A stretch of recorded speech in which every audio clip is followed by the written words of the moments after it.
अल्हम्दुलिल्लाह। बुखारी शरीफ भी पढ़ ली।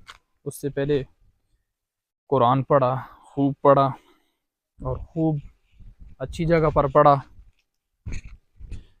फिर मुझे याद आया कि ओहो,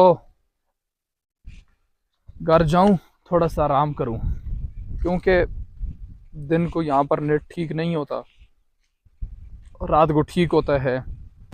असर की अजानों को तकरीबन 50 मिनट रहते हैं और मैं इसमें आराम करता हूँ ताकि रात को सही तरीके से अपने काम करूं।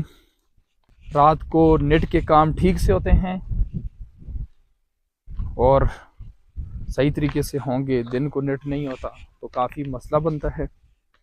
भी आराम करता हूँ, फिर इंशाअल्लाह असर को जागूंगा, नमाज वगैरह पढ़ के उसके बाद जो तरतीब होगी वो फिर मैं आपको बताऊंगा।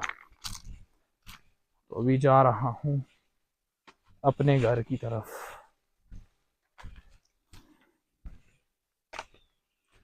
रास्ता काफ़ी मुश्किल है, अगर ज़्यादा कैमरे की तरफ देखता रहा तो फिर गिर भी सकता हूँ।